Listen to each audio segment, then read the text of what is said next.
Anthony Burgess News, brought to you by Jeffrey Crickson Newswire. Burgess has been snubbed by the British state once again, this time by a body of the British state known as English Heritage.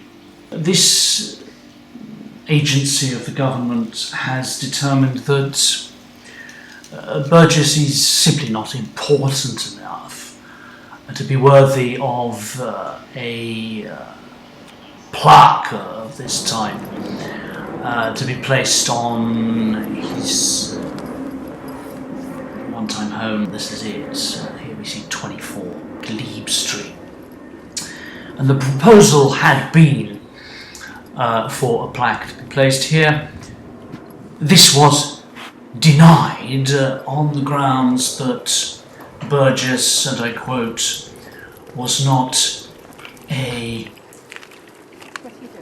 significant enough, or his significance was not strong enough for recognition by the august state body. Let's have a look at the house. And there it is, number 24. Glebe Street, with the green door, the home of Burgess and Lynn in the years 1964 to 1968.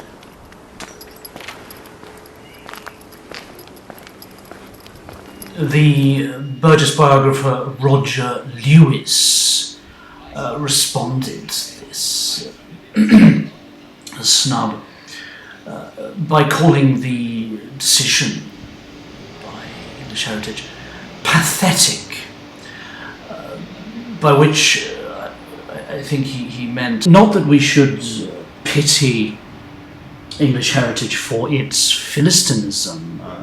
We should, of course, despise English Heritage for its philistinism. No, I think what he wanted to get across was that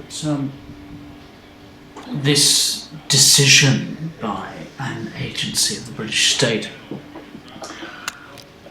concerning a great writer, that this decision was despicable, contemptible, lamentable, and wretched. I think that's really what Lewis was trying to get across, and he's quite right.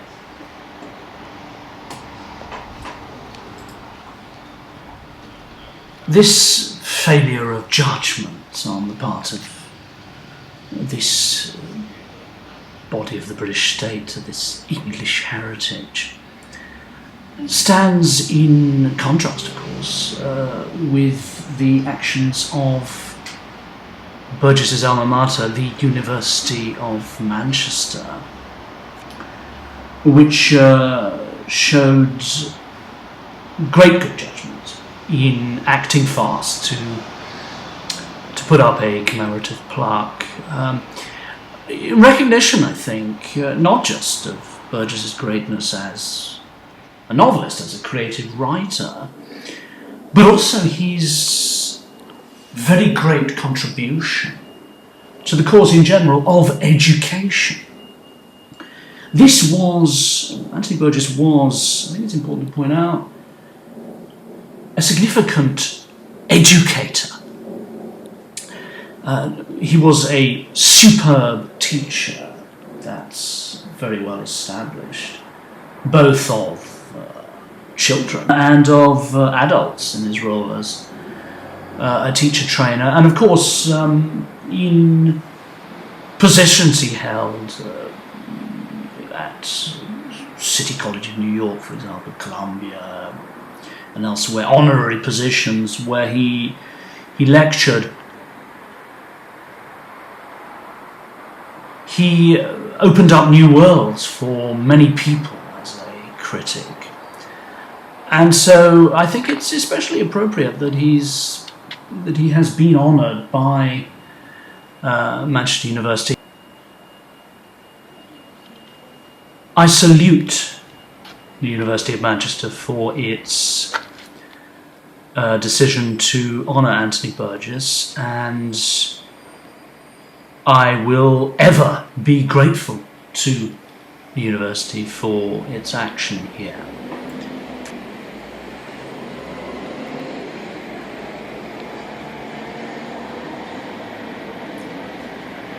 So there it is, the pygmies of this taxpayer-funded state agency, English Heritage, have decided that Anthony Burgess is not worthy of honour.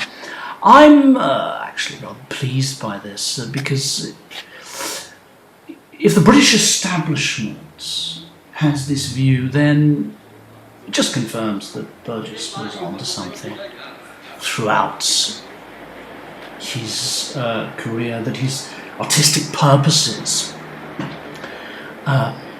were right, that he was moving along the right path.